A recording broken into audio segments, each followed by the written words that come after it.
घर के हॉल में पूरा परिवार एकत्रित था।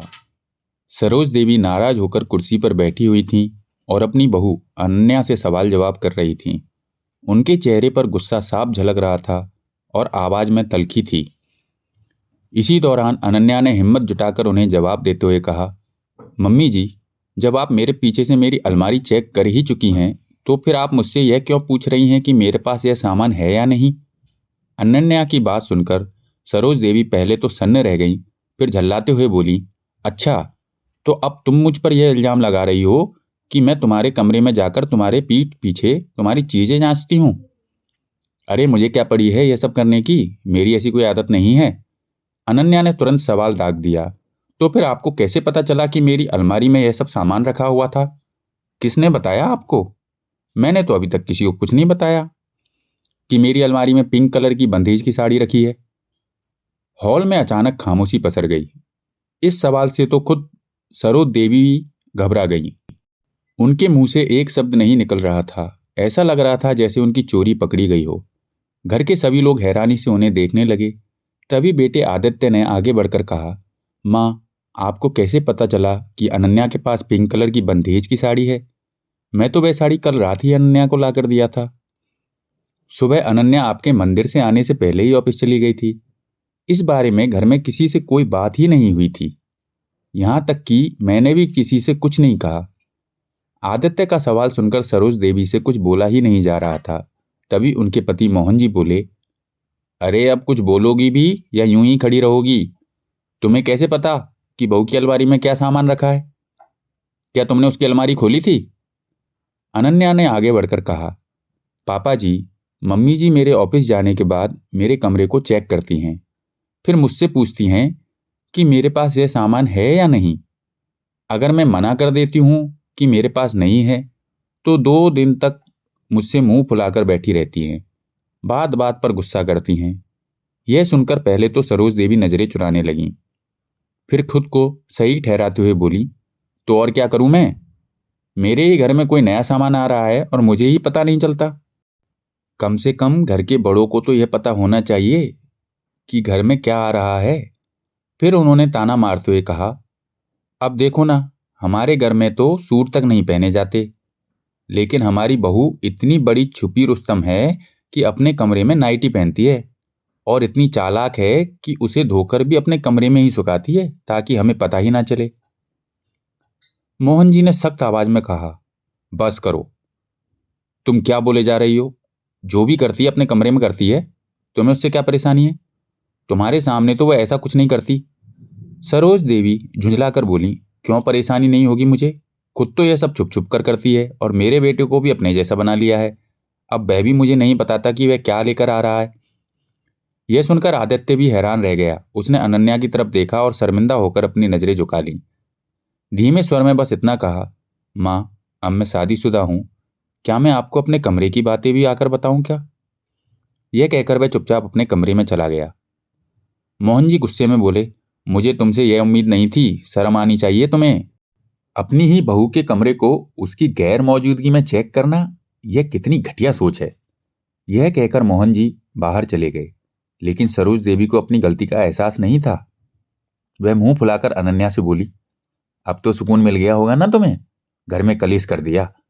अच्छी खासी शांति थी, पर तुम फूट डालने से बाज नहीं आई। अनन्या हैरानी से उनकी तरफ देखती रह गई।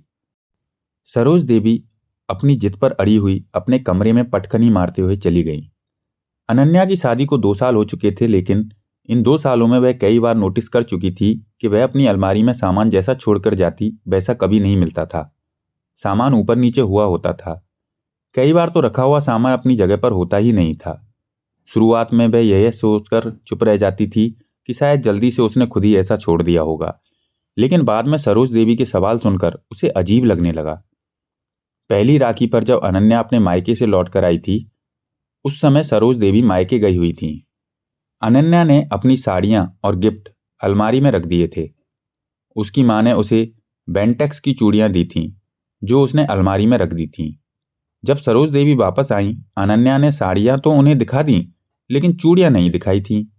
2 दिन बाद अचानक सरोज देवी बोली, बहू, भला अपनी बेटियों को सोने की परत वाली चूड़ियां कौन देता है? इसके बदले तो सोने की चूड़ियां देनी चाहिए थी। अनन्या हैरान रह गई। उसे याद ही नहीं आ रहा था कि उसने वह चूड़ियां कब दिखाई थी।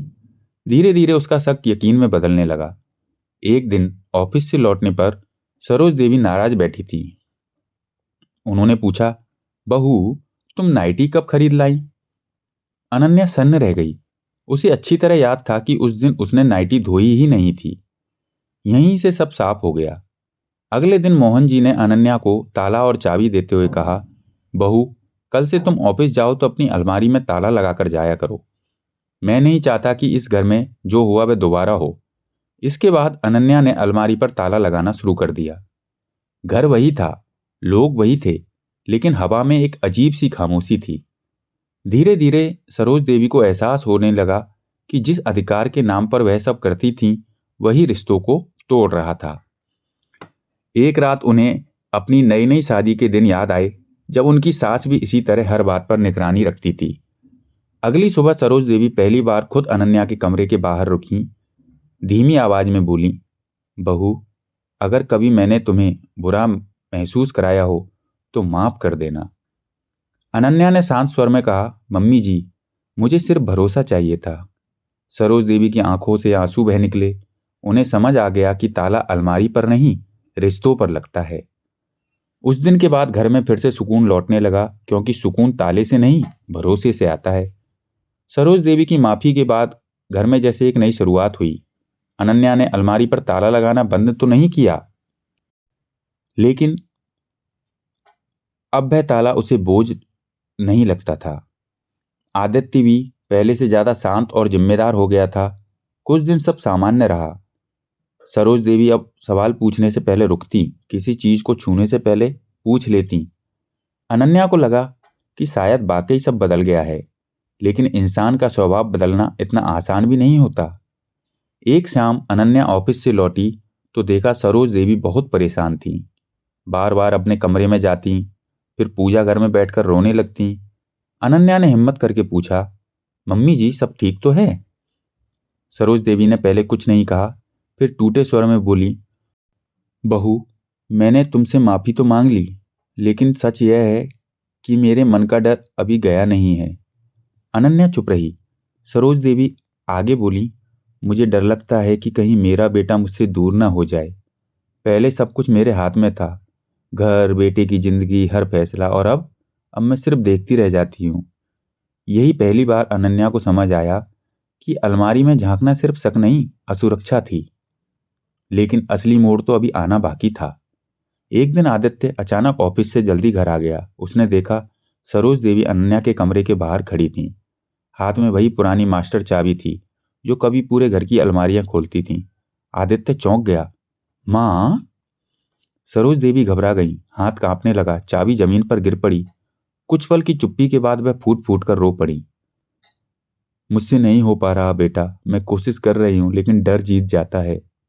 आदित्य ने पहली बार सख्ती से कहा, माँ, अगर आप सच में हमें खोना नहीं चाहती तो आपको खुद को बदलना होगा, वरना यह घर घर नहीं रहेगा। उसी रात मोहन जी ने भी साफ शब्दों से कहा, सरोज, भरोसा मांगने से नहीं, छोड़ने से आता है।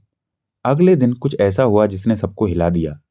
सरोज देवी ने खुद अनन्या को बुलाया। उसके सामने वह पुरानी मास्टर चाबी रख दी और बोली, आज से यह चाबी तुम्हारी है। अब मेरे पास कोई अधिकार नहीं, सिर्फ रिश्ता रहेगा।